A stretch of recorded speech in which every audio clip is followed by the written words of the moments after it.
Hey guys, today's episode is brought to you by you. That's right, the listeners. Patreon.com/defense of the patients. You guys are the only income we currently make. You guys are the ones who make it possible for us to pay show hosts, cover web hosting fees, pay for our RSS feed. You have made DotP possible for a long time, and that is because of your kind and generous support at patreon.com/defense of the patients. Big shout out to all of you. Sorry if you're hearing some noise and stuff in the background. I'm currently setting up because of a donation that was made from a listener just like you that is forcing me to play Magic the Gathering on stream with Roland here shortly.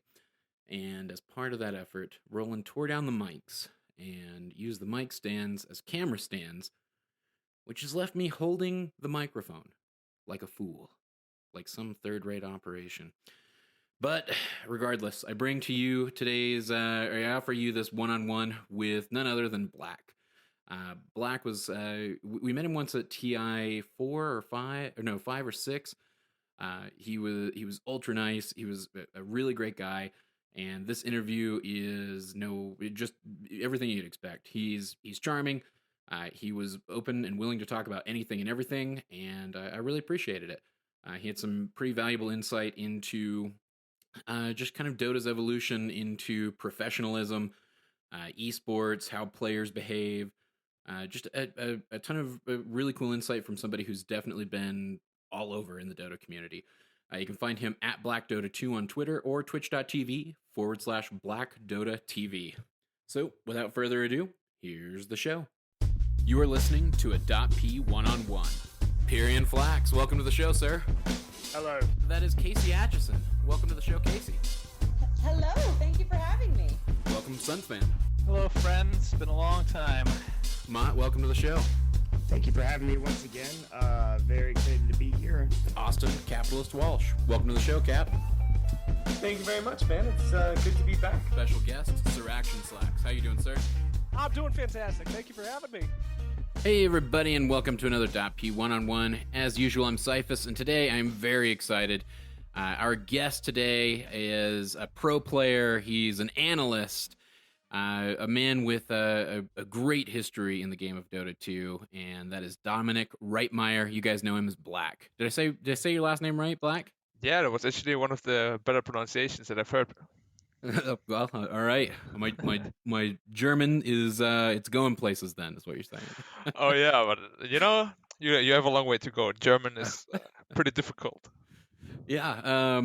So I guess one of the first things I'll delve into is you are from Germany, right? Born and raised. Yeah. But your career has taken you to at least 3 regions, right? I guess NA is maybe the only region you've never really participated in, right? Well, I wasn't in Canada for 6 months. If that counts as an A. Okay, yeah, that counts as NA. Okay, so you good. Got that covered too. You're basically everywhere then. Do you like that experience? Do you feel like that experience playing in all of those different regions has helped you as a player, or maybe even as a person? I think it's a very, very valuable experience. Of course, as a player, seeing all these different play styles and different strategies that come from different regions is very, very valuable to have. But as a person, it makes you like so independent. You go everywhere. You're basically in a stranger country, right? You don't know anyone, and nobody knows you. Yeah. And then it's you have to try really hard to get around and not die, I guess. So that helped me a lot in that regard. And of course, you have a lot of very memorable experiences, that kind of stuff. Yeah. Does it make you feel kind of lonely at times? I can imagine, especially with with language barriers and just being in a foreign location, and the only kind of common connection with anybody in your immediate vicinity is obviously Dota. I can imagine that would feel like you're really on your own. Yeah, especially during my 2 years in China, because I didn't really leave Germany before that, right? And then I went to China for 2 years, and most people there can't even speak the basic English, so you're kind of screwed. unless you know to speak Chinese, which I eventually learned. But the first 6 months there, they were very, very hard because I couldn't even like get food, alone. Yeah. Because Yeah. they couldn't understand me, I couldn't understand them, so it was very awkward. And of course, you don't really get to see your friends or family back at home because you don't really get the chance to go. So Yeah. it definitely becomes lonely at times. But then you just kind of have to remind yourself why you're doing it, and then usually it gets a bit better after that. Yeah. So let's start back at the very beginning for you. So where in Germany did you grow up? Near Frankfurt, like around 40 kilometers from there. So the place is called Marburg or Marburg. I don't know how to say it in English. Close enough, or good enough for us. Right. Does that feel? You've been everywhere. Does that feel like home in your mind? Is that still where you would think of as home? Okay, so the past 4 years I've barely been in Germany, so I can't really call it my like quote unquote home anymore. So I don't really know. They say home is where you think, like where you feel at home, right? Right. So there would be nowhere right now. Does that bother you, or are you kind of enjoying it? Well, I try to go where I think I have the best chance to improve as a person as well as a player. So it doesn't really bother me just yet that I don't really have a home. But I guess like the older you grow, the more it will start bothering you. But I Yeah. haven't reached that stage yet. Do you? Is there a part of you that would like to settle down and kind of remain in one location and kind of develop a home? Is this is this a good journey for you? It's definitely a good journey and it's like very memorable. But of course, a lot of times I'm thinking about where to settle down because I've been in a lot of places, right? So there's a lot of places I would like to eventually settle down in when I get older. And I think about where, when, why, that kind of stuff. And of course, like thinking about it sometimes makes you a bit like sad, because you don't really have anywhere to go. But I think for now it's fine because I think I'm still learning a lot, especially like as a person, I'm still developing a lot. So, did you go to university while you were in Germany, or did you attend anything beyond like basic education? Yeah, I did. I actually finished my degree in electrical engineering before I went to China. Oh wow. So is that still something that interests you? Do you kind of keep up with what's going on in that field? Well, basically back then I had to promise my parents I would finish before I go to China, right? So that was kind of our deal. So they wouldn't let me go unless I finish. So that was like the main reason why I finished it. And of course, to have like a backup plan in case this all doesn't work. Because Right. back then, like of course now it's way bigger than it was back then, but back then it was much more of a risk than it is now to work in that field. So yeah, it was just like personal security kind of thing. Yeah, for sure. So at what point in your life did you get into gaming? What were some of the first like video games that you got into? Or like super early. I think the first game I played was Age of Empires 2. Okay. Introduced to me by my dad because he was like a big strategy game fan. And then after it was like the Nintendo, the Genesis, all these consoles came up. Yeah, so basically I got introduced to gaming when I was like what, 5, 6, something like that.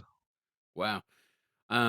Was like strategy gaming, was that kind of your cup of tea as well, like it was for your dad, or were you drawn to other types of games, other varieties?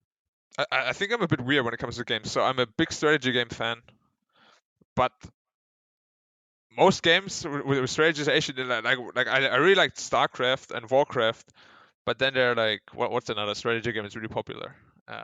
Like Civilization, maybe. Yeah, something like that. Like that, I didn't like at all. So I'm more like the action kind of thing where you actually have to actively micro and Okay.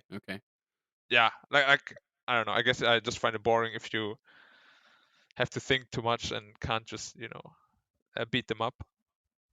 Yeah, I can understand. So where in your gaming career did Dota come into the picture? Yeah, that was actually during my journey through Warcraft 3 because I was playing this like solo ladder and the arranged team matchmaking that you have in the game, and then my friend was like, "Hey, you want to relax a while? Let's go play this fun map." And then he introduced me to Dota, and I still remember my first game. I was Lich, and I threw an ult and got a triple kill. I was super hyped, and then I like really started liking Dota. I didn't even know what I did, right? I just like threw that thing, and it suddenly started killing everything. I was like, "Oh, what a cool game! Let's play some more." And then basically from there, it played it more and more. Where did I know some folks who got into Dota 1 moved over to Han initially, and like Dota All Stars. Did you follow the game through that path, or did you kind of wait until Dota 2 and get into Dota 2 proper? Okay, so at the end of Dota 1, I also switched to Han because I basically was just a more refined version of the MOBA back then. It was like way smoother. It just felt faster, like a faster pace, like just a more complete kind of game, you know. But as soon as Dota 2 came out, I quit Han immediately and went to Dota, basically. And when, at what point along the way did you decide you wanted to pursue this as something more than a hobby? What inspired you to kind of say to yourself, maybe I could make money playing this game. Maybe I could be a professional playing this game. Okay, so there were three people that I found really inspiring. One was Flash and Jaedong from StarCraft. Like back then, I watched a couple of streams, and they were like always in those finals. I was like, wow, what if I could be there someday? It would be like super amazing. So obviously, it was just like a dream that a little kid would have, right? Oh yeah. And then as it progressed, wait, I said three people, right? Mm-hmm. I said Burning. No, not Burning. That comes later down the road. Okay. Jaedong, Flash, and Daigo, is Street Fighter player. So these three people inspired me a lot, just because I don't know, like watching them made me really happy, and I thought it would be really amazing if I could be there. But as I said, it was just like kind of like a dream. And then when did I go to LAN for the first time? Like when I was like 15 maybe. So I told my parents I'm flying here to compete in a video game, right? And they were like, okay. So they thought it was just a one-time thing, just for fun, right? So they were like, okay, you go. But then when I told them it's actually a bit more serious than that, they didn't really understand it, because at the time it was like, what is a video game tournament, right? Like nobody really knew. Yeah, and then it kind of just went like that, I guess. And I mean, what was your first LAN a Dota 1 LAN? Oh yeah, it was a Dota 1 LAN. And how'd you do? Top 4. Yeah, top 4. Wow. So I mean, a little early success there. Yeah, it was definitely hype. And I mean did that hype just fueled it, right? From there, they just kind of sparked that interest in you to go that much further. Oh yeah, definitely. It's like that kind of thing, You're like that young, and you like enjoy yourself so much with the people around you. It definitely sparked the interest even more, and then I put in more hard work. Basically, what happened after that, I slept less and I played more, so I could do school as well as like. Well, I guess you can't really call it a professional career back then. More like a semi-professional, working towards a professional career kind of thing. But when you do that, as well as having to have good grades in school, it really cuts into your sleep if you want to do both seriously. Yeah, I can only imagine. Were your parents? I guess how did they respond to that? I mean, were they I mean, you obviously said they thought, oh, okay, it's just a one-time thing. He's going to go play this video game tournament, and he'll come back and he'll get right back to school. Were they aware that you were making that sacrifice of sleep to further build on this dream? Okay, I'm not entirely sure whether they were aware of or not. I didn't really ever tell them, It was more like okay, at first, So basically, I was on 4 hours of sleep for 3 years, like every night, Oh. right? And then, of course, at first when it happens, your body's kind of like, no power, nothing. You're like, you just look like a zombie kind of thing. Oh yeah, sunken Yeah. eyes, big Right, bags right, underneath them. like that. Of course, when your body gets used to it, it gets a lot better after that. But at first they were like, "Are you okay? Are you sick?" I'm like, "Nah, I'm just a little distressed, And they're like, "Oh, school must be really tough on you recently." I'm like, "Yeah. School is hard, man." Of course, I didn't really want to tell them about it, right? And they never Right. took it seriously anyway until I actually left for China. Because even when I spoke Wow. to them about that deal, okay, I'm gonna do this, and then when I'm done, I'm gonna go and play. They were like, "Yeah, okay."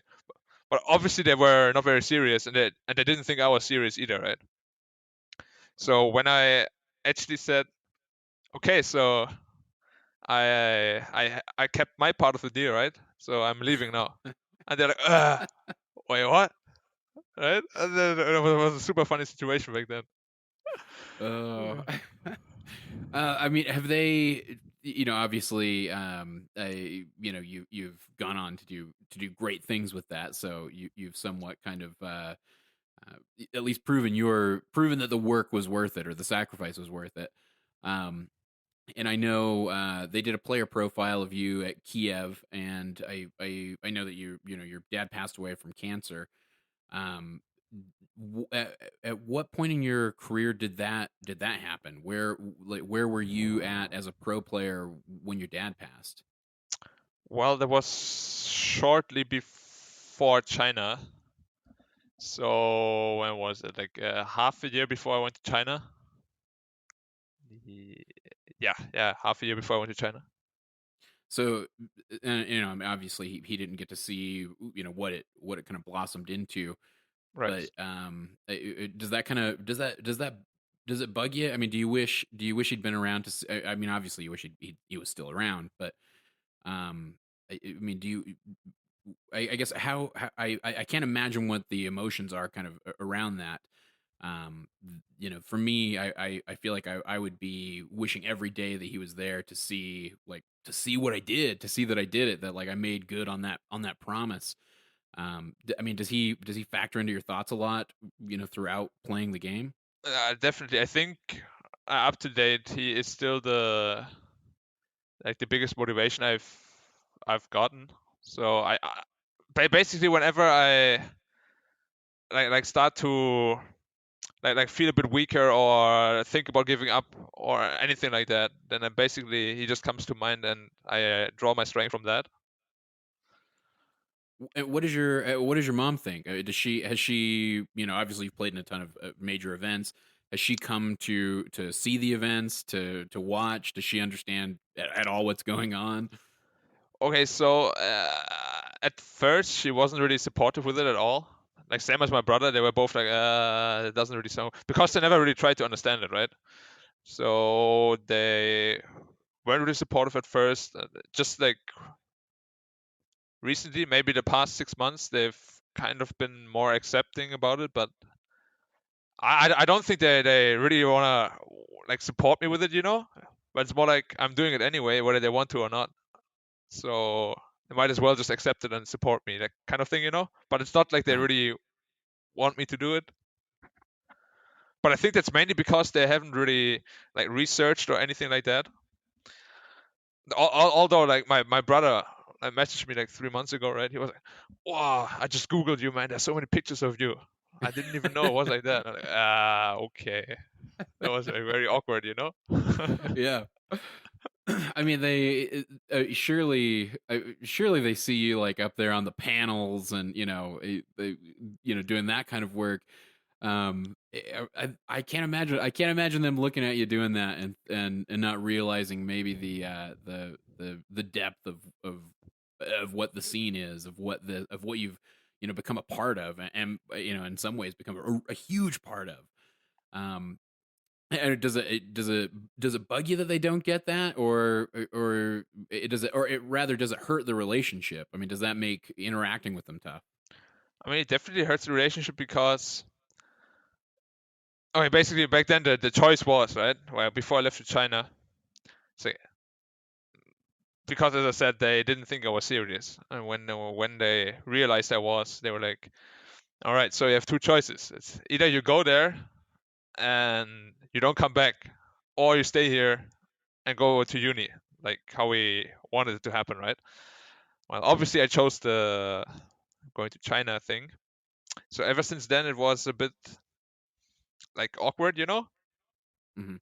because that was basically the time where we spoke about the where do you feel at home thing, right? That's basically the time where I kind of lost my home. Yeah. So yeah, I mean it's gotten a lot better since then, but I think the biggest reason why they don't understand what I'm doing is because they didn't really try to like look into it. Like even though I told them, I'm sure if you just like watch one event or watch some interviews or watch some highlights, whatever, you will understand why it's actually a lot better than you guys think it is. I don't know whether they did that yet or not, but as I said, recently they've become more accepting, so I guess it's going the right way. Yeah, for sure. So, you head to China, and I mean that had to be. I'm sure that was culture shock in some ways. How did you overcome the communication issues initially upon arriving? Because I mean I only know from my pub matches, my scrub pub matches that have zero communication when we all speak the same language. Um, I can only, but I know from those matches that it's tough whenever so here on the U.S. servers occasionally we get Spanish speakers, and I'm not fluent in Spanish. I know a little bit, but even the little bit that I know makes it really difficult to communicate, and oftentimes means there's no communication. On a pro team, obviously, I feel like communication is going to be huge. That's going to be a huge part of how you guys work together. How did you overcome that initial lack of communication? All right, that was honestly the most difficult time in China. Okay, before I went to China, I took online classes for 6 months, right, to get the basic speaking, basic listening ability, and basically when you arrive there, you can throw that all away because the accent is completely different. The words they say are the same that you learned, but they don't sound alike at all. So I basically had to learn a new Chinese as soon as I landed, right? I was like, yeah, nice, I'm ready. I get there, I'm not ready at all. Like I was, yeah, I didn't know anything. So Ugh. basically, the first 6 months, I had like an incredibly hard time adjusting to everything, which wasn't a problem because we were an international team, right? Like LGD in back then. So we Mhm. all spoke English. That wasn't a big problem. But after that, obviously they all went back to Europe after, and I was the only one who stayed behind in China. That was the period where I felt like super lost because I was like alone in this big team house. I didn't really have a team, right? I was just having this gut feeling. If I can make it work in the next 3 months, then it's gonna be nice, I guess. Okay, looking back at it, I think it was a super like unsafe decision. It's like so risky. It's like 99% failure, 1% success kind of thing. Yeah. And luckily, it worked out, I guess. Yeah, well, I mean, you definitely, mouse sports. You had a decent, showing with, and then when you were playing with Vici, I mean, obviously Vici did exceptionally well, at a number of different, tournaments, I League, ESL, Summit, the second, or maybe Summit 2. Um, I mean, so obviously you were doing something right, and something kind of started to click for you guys, wouldn't you say? I mean, yeah, for sure. But okay, so the 3 months, basically what happened. the LGD in team disbanded, right? And the 3 months there were very, very scary because I was basically just studying Chinese like 2-3 hours every day and then playing pub games to increase my level of play. Mhm.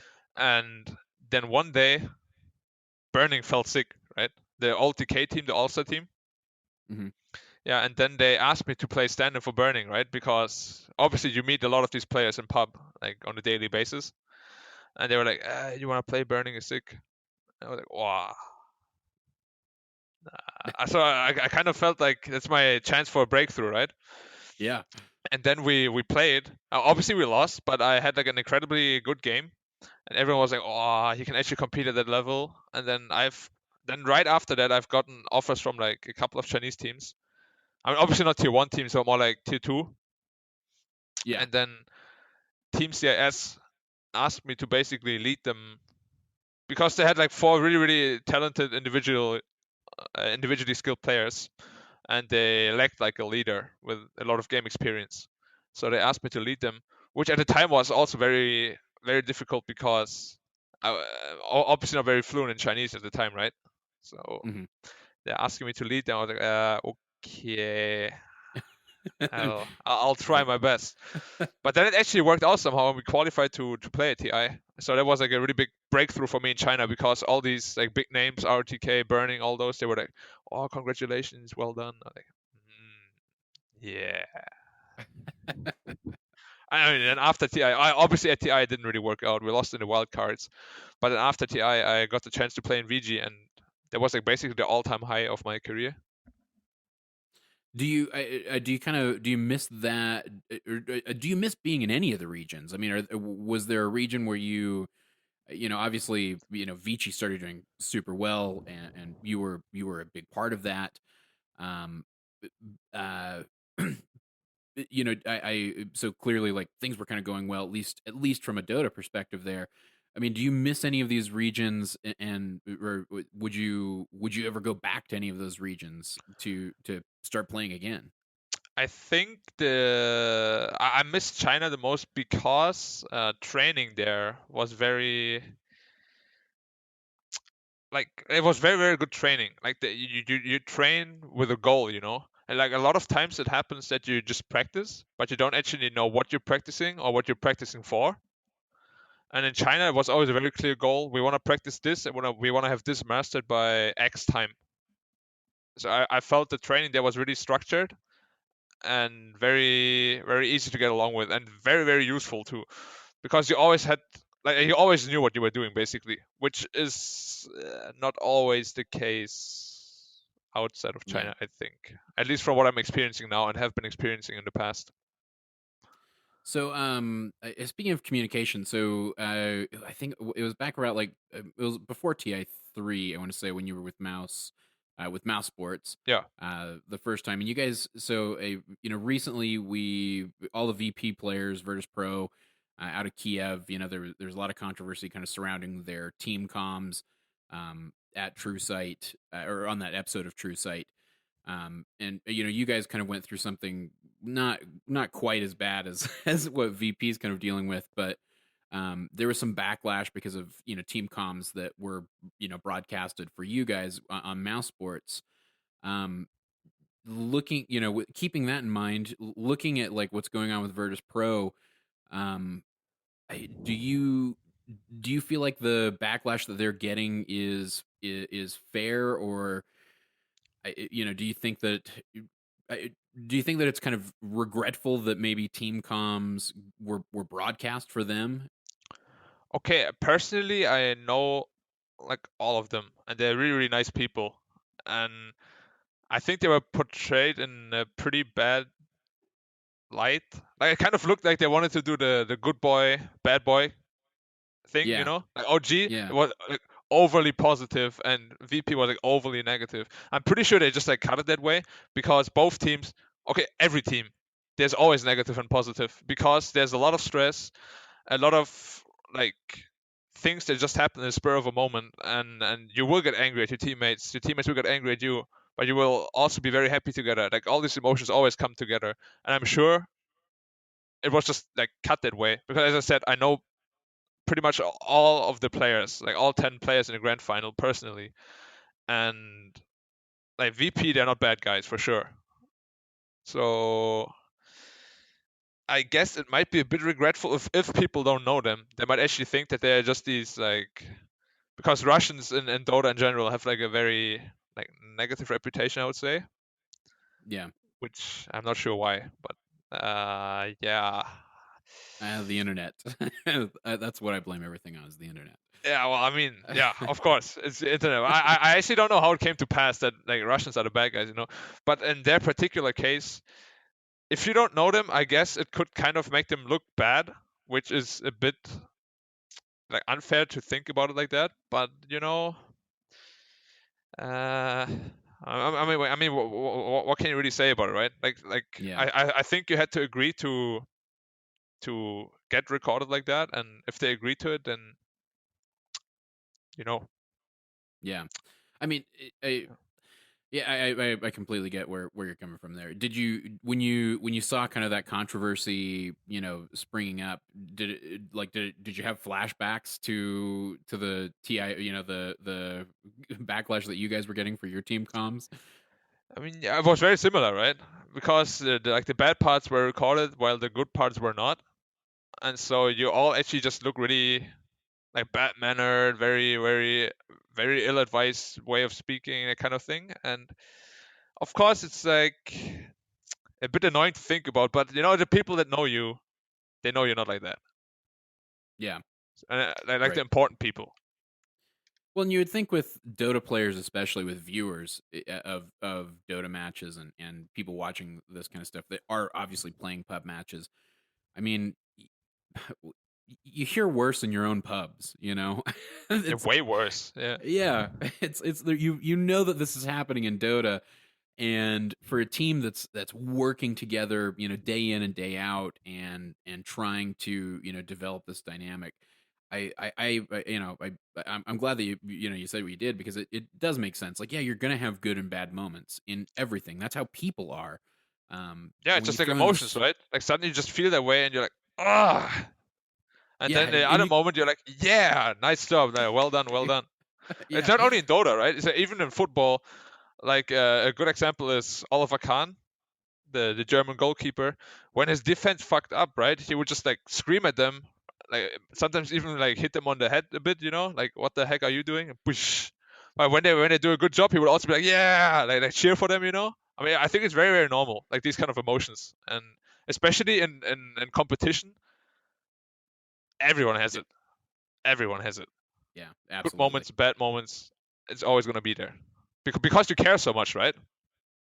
Well, and it's competitive, and like you said, it's not just competition, but it's stressful, and it's the highest level of competition. Yeah. That there is. So let's say you get to a major, right, or a TI, you're like amongst the 90 best players in the world. That is such a big feat, and obviously you want to reach the very top, right? You want to be like, yeah, I'm part of the 5 best in the world, and getting there is so incredibly difficult. It takes a toll on your nerves. Like you get so stressed. There's so many factors that come into play there, and of course some people, including me, sometimes say things that they shouldn't say.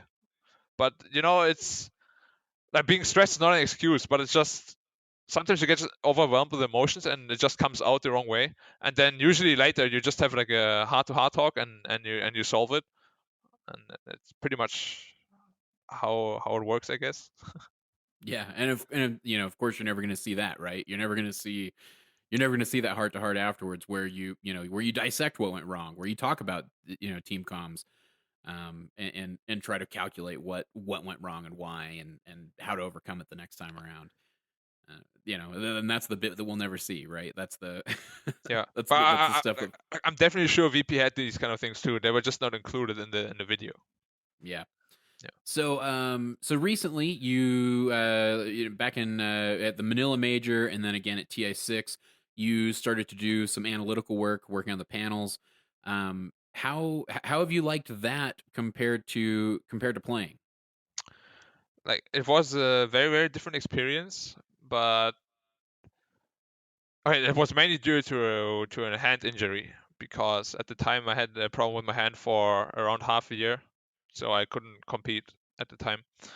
And I've got the opportunity to do that kind of work, and it was very, very, very different. It's like you see it from the other side, you know. It's actually incredibly stressful. The days are very, very long. Like, especially during like the last series of the day, right? Let's say you start at 10 a.m. and the last series starts at like 10. It is incredibly difficult to still be focused on what you're doing. And Yeah. no, A lot of caffeine. right. Well, I don't drink energy drinks or coffee or that. So, but you know, I'm like an energy bundle, so I don't really mind. I'm like full of energy at all times. But you know how it works, right? There's these games, and then suddenly there's a Reddit thread. Person X said this. Oh, what an idiot!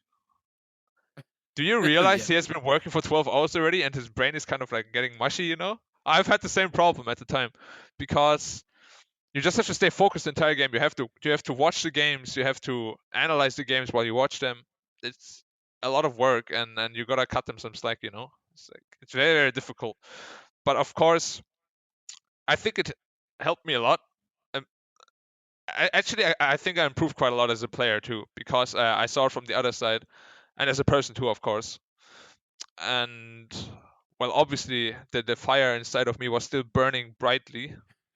So I tried to return as a player like ASAP after my hand got better, and then I started playing again after TI. Yeah, that was kind of one of the questions I was going to ask is, one thing I always ask, casters and analysts when we have them on the show is if, doing casting or, analyst work makes them a better Dota player. I mean, obviously you're one of the best Dota players in the world. So did you, being an analyst and kind of being forced into that position to observe games, do you feel like that made you or helped you progress even as a Dota player, just being there as an analyst at those major events?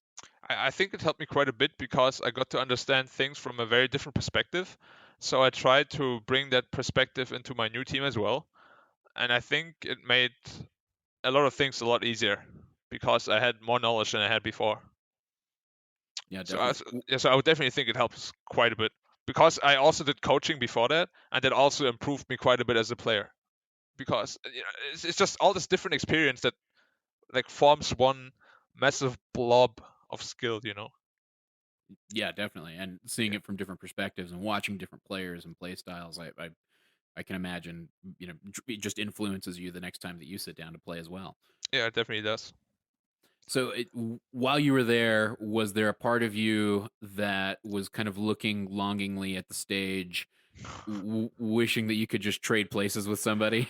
Oh yeah, all the time, Okay, so at TI, I did the final game series, right? The Wings against the... Wait, who was it? DC, yeah. DC, yeah. Yeah.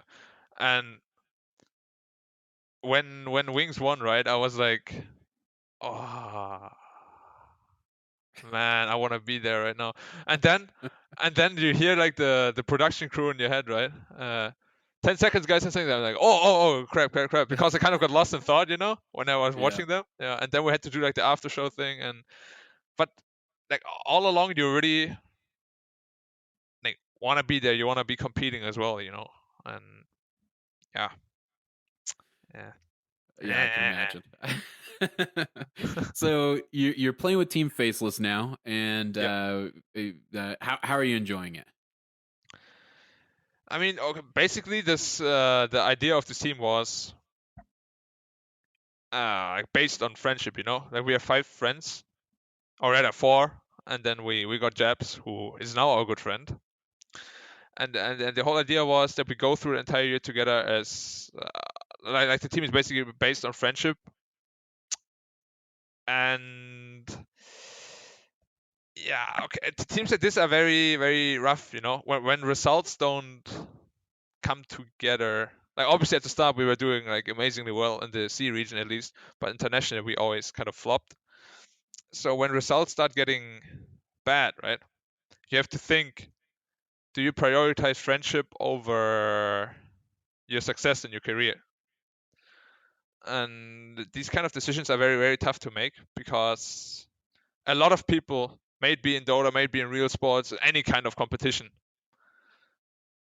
If you feel like your friends drag you down in that way, right?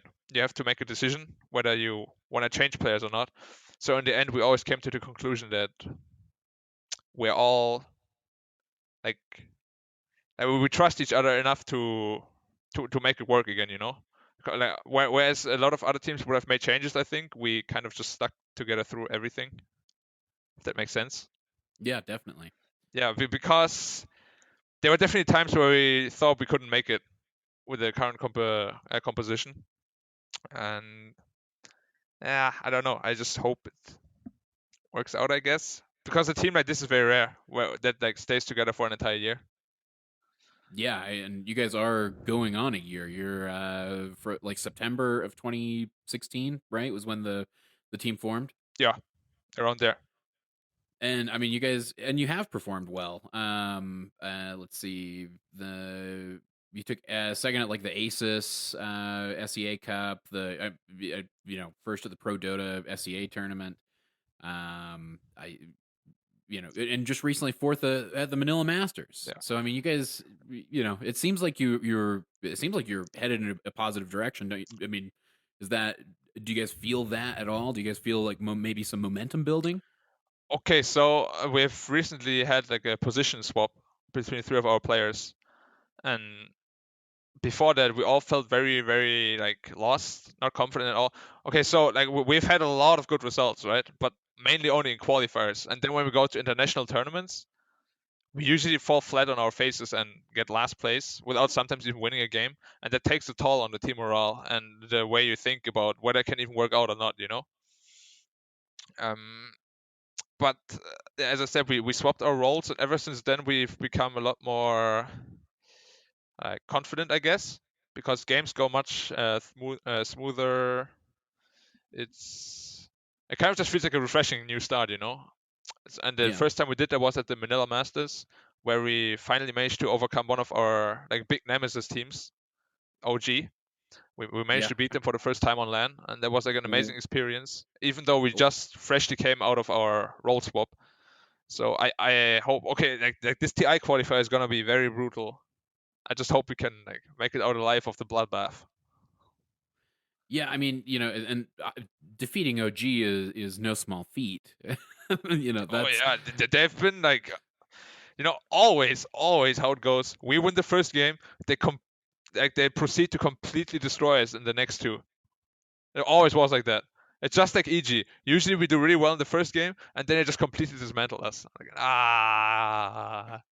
And it was quite the opposite in that Manila Masters series with OG for you guys. Yeah, it was kind of like a milestone achieved, I guess, because they've been a very big thorn in our eyes, and yeah, that was like a very interesting experience. So how are you liking the transition to mid? I when people say black to me, or when I talk about black, we talk about you with someone else, with another Dota fan. I think of anti-mage, right? Yeah. It's hard for me to not think about you playing anti-mage. It's when I picked up anti-mage as a just a casual pub player. It were there were your games that I was watching to try to learn what to do, to try to get a grasp on the game as anti-mage. So it's very strange for me to think about you playing the mid role and not the carry. Yeah, it's very strange to me too, because basically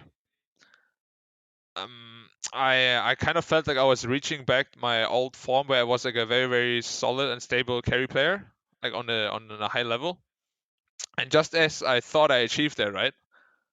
It was, hey, you have to play mid now. And I'm like, oh, what? Dude, I just got back here. No, I can't.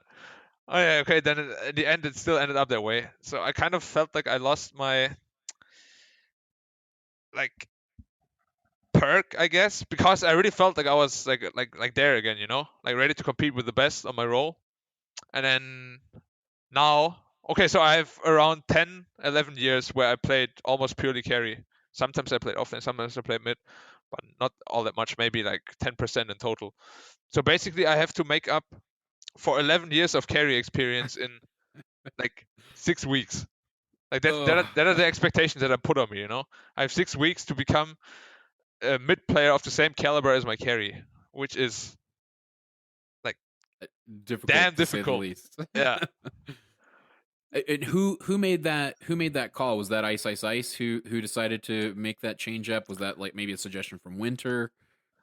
I think we all kind of agreed on it from the start. Okay, I think who spoke about it? I think it was Ice and me, simply because you lose so much, things have to change, right? Because like you don't want to keep going and going lower and lower and lower. So that was basically just to have like a new start, see how things work, kind of like the last straw, I guess. Just a shake up to maybe try to revitalize things a little bit. Right. And luckily it worked out quite nicely in this case. Okay, usually though, 95% of the cases, it doesn't work out at all. And that's usually when you see like a player change or that kind of thing. Do you is this the plan going forward? Are you kind of focusing now fully on the mid role then? Well, I've been playing exclusively mid only, and of course I have like a severe lack of experience in a role. So basically I'm just trying to play like 11 or 12, maybe even more games a day just to get like into it, and then like watch a lot of replays of the prominent mid players to learn from them.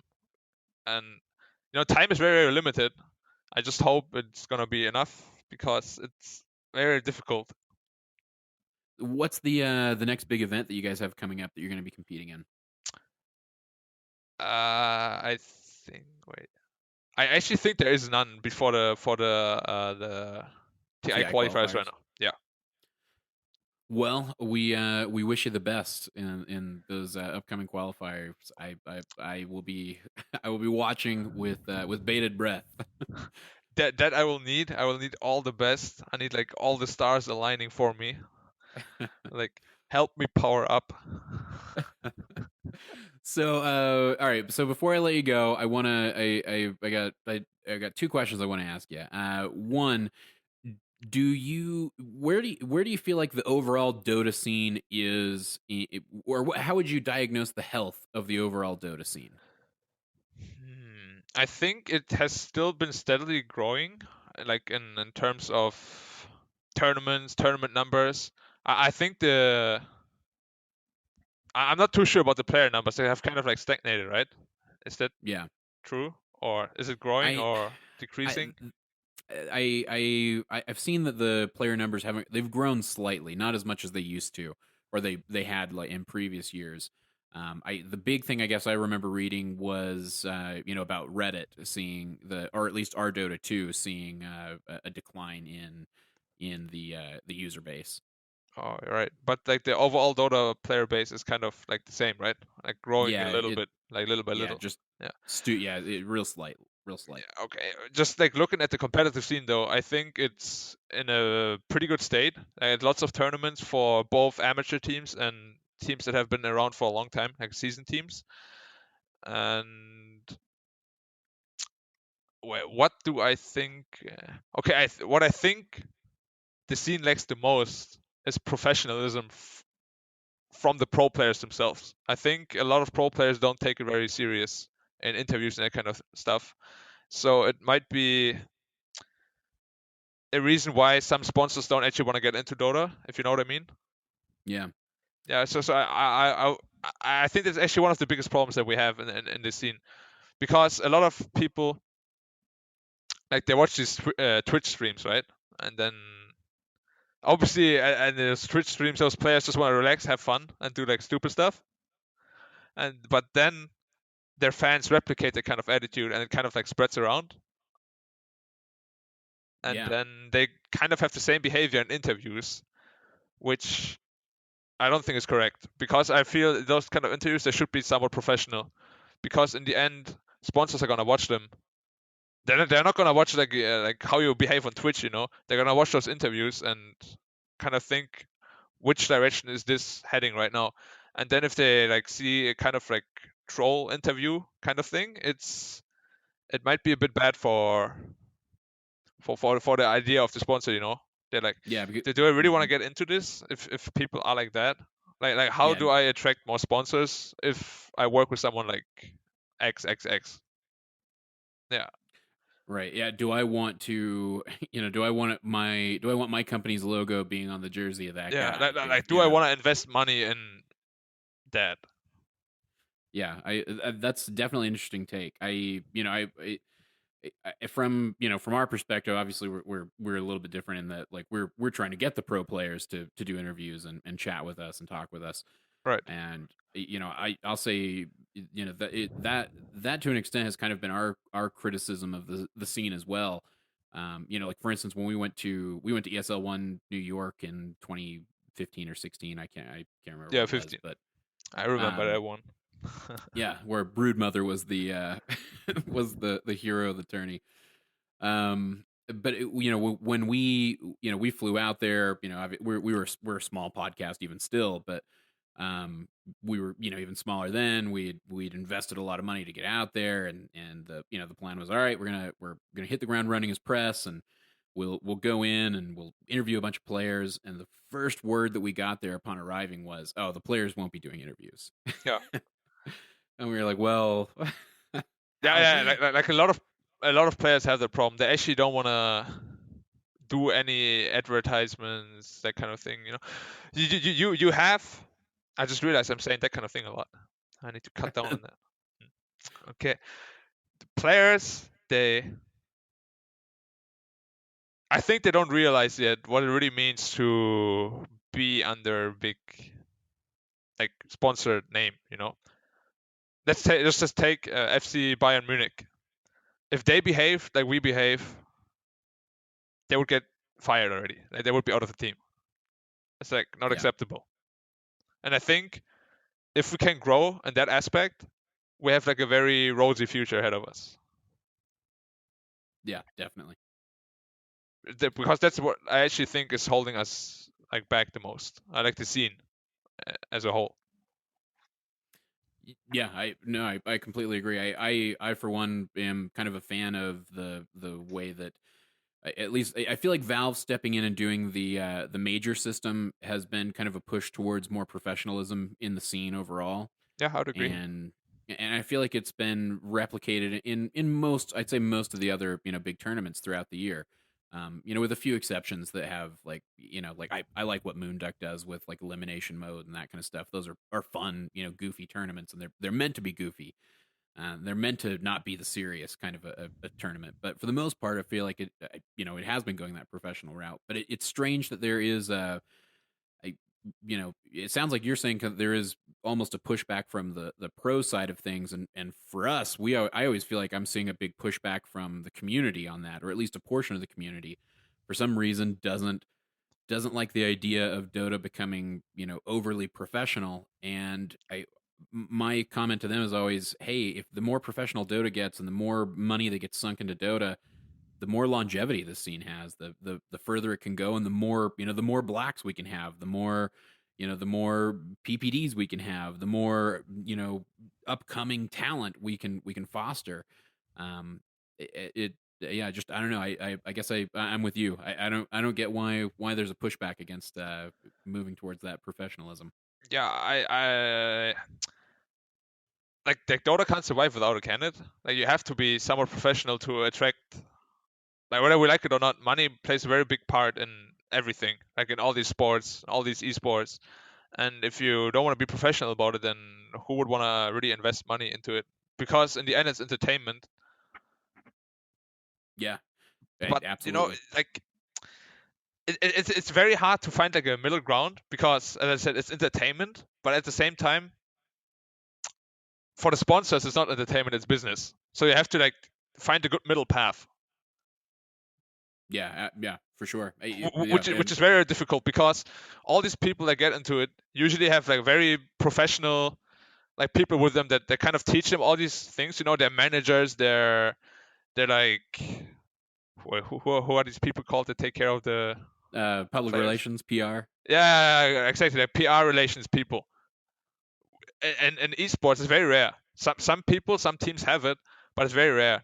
And usually these kind of people, they're not even allowed to tweet themselves. It's usually like the PR people tweeting for them. Yeah, right. And like even these like Donald Trumps and whatever, they have people tweeting for them because they need to look very professional. Well, maybe not him. Yeah. Like what was it, Coffee FF or whatever Yeah, that was. Covfefe, I believe. Covfefe, yeah. You know what I mean, right? Like Yeah. they're actually not allowed to tweet themselves on their. Of course, they have like their own account, but on their like athlete account, they're not allowed to tweet themselves. Right. They're Yeah. because you need to stay on message. Exactly. You know? Yeah. So I got one last question I'm going to ask you before I let you go. I try to ask this of everybody that comes on the show. I know that there is a young Dota player out there listening to this right now who has those dreams like you had. He or she has watched you, your tournaments and gets the same feeling that you were getting watching Burning early on, and your StarCraft pros. They have a dream. They want to get there. What is the best piece of advice that you could give to an up and coming Dota player who wants to make a go at being a professional? Okay. As I said before, I think having I don't really want to call it a backup plan. Let's just call it a secure position behind if things don't work out the way you want them to.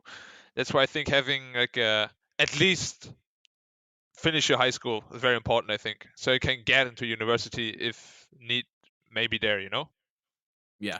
The reason I say I don't like backup plans because I think if you want to make it, at least in Dota, I don't know about the other things, like the other sports. In Dota, you have to invest a lot of time, like a lot of time, 10 plus hours every day minimum. It's not even the maximum; it's a minimum. So if you really want to make it as a pro player, you can prepare yourself for a lot of stress, a lot of painful days, because you're gonna be lacking sleep, especially if you want to play during your early years, where you still have to go to school. As I said, I personally had to cut down on 4 hours of sleep to make it work, like to get good grades as well as improve in Dota. And it's gonna be very tough on you, and it's not for everybody. Well, unless you're Sumail, you just own everybody. Like, what do you actually do some weird about him? natural talent. Yeah. Like I have no idea how he's so good. But yeah, unless you're a Sumail, prepare for a very hellish journey, because being a professional is very, very hard. Like a professional player is very, very difficult. And there are so many factors that you have to factor in. It's not only about talent and time, although those are two very, very big factors. It's about so many more things. Like, how accepting are you towards criticism? Because people will criticize you a lot. Whether it is because they're angry or they want to help you, doesn't really matter. You should always filter out the best information for yourself anyway. It's like, even in a pub game, somebody rages at you, just take it with a pinch of salt and filter the information out. Maybe he said something useful that you can use for the future, and I don't know, it's just like incredibly difficult to say. Yeah, no, I understand. and then, like, how do you get noticed, right? That is like one of the biggest problems people usually have. And I think nowadays, so back then when I got noticed, I played in-house leagues that aren't really around anymore. So now the best way to do that is really like matchmaking points. Everybody talks about them. Yeah. You should at least be able to reach 8K, I think. Which might sound a bit unfair, There's like people, professional players that have like barely 6K, but they're proven, so they don't care as much, or they don't need to care as much. Like, you need to make a name for yourself, maybe even join amateur tournaments, stand out, have like a standout performance. You're gonna get your Reddit thread, like, oh, that guy's really good, why is he not on the professional team, And you kind of need to get out there if you think you have what it takes. Either maybe through, as I said, amateur tournaments or high matchmaking leaderboard rankings. find a way to compete and find a way to make your name for yourself. Right. Like, that's how Weha started, right? Like nobody really thought of him, and then in his team he just always played, like had outstanding performances, and bam, suddenly top 2 TI. Yeah. I mean, it can go really quickly. There's a lot of luck involved, a lot of hard work involved, a lot of pain involved. There's lots of emotions involved, especially during competition. Competitive sports or esports is very, very rough to be part in.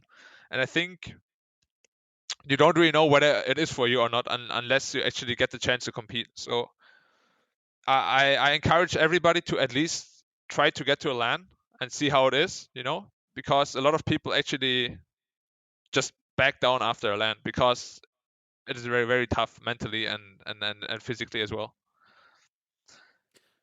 Great advice. Advice I wish I could take you up on, but I am never going to be a pro player. So, but somebody out there, they're going to use that advice. Somebody.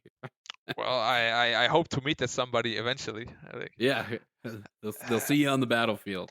Hey, Black, I'm gonna own you, man. I took your advice and I'll use it against you. I'm like, yeah, come on, kiddo, show me what you got. That would be so fun. That would be very, very fun. Yeah, I'd be remiss if I didn't share it. So my normal co-host Roland, who's not here, was very excited to meet you. Damn it, Roland, where are you? He was at TI5, and you'd been playing a bit of sniper, and he's Sniper Senpai.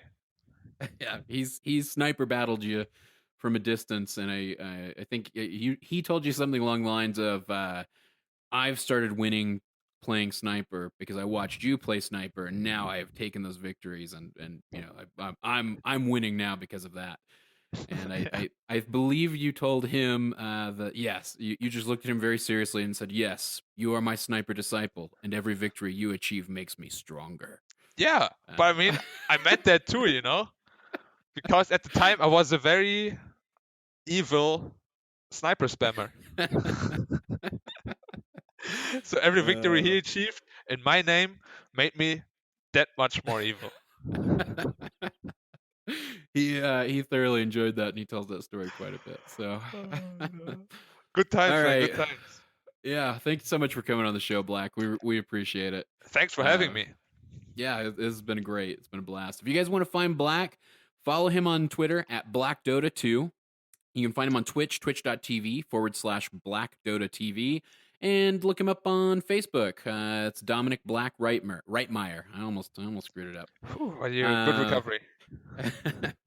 I told Grouty, who is your longest. He's your longest subscriber. Yeah, I remember him, man.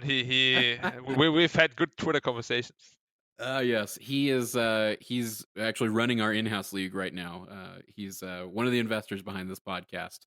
And he told me to make sure that I brought up his name as well. Thank you, Grouty, for making this happen. I appreciate it again. Thanks for your endless support. He is a big Black fan, so man, he's a beast. Right. He's a good guy. He's a really good guy. All right. Well, thanks again for coming on the show. We look forward to following your career, and good luck at the upcoming TI qualifiers, sir. Thank you very much. I'll need all of the luck, unfortunately. I doubt it, but we're going to be looking forward to it. So, all right, guys. And until next time, this is Cyphus for Black saying good luck and Godspeed. See ya, guys.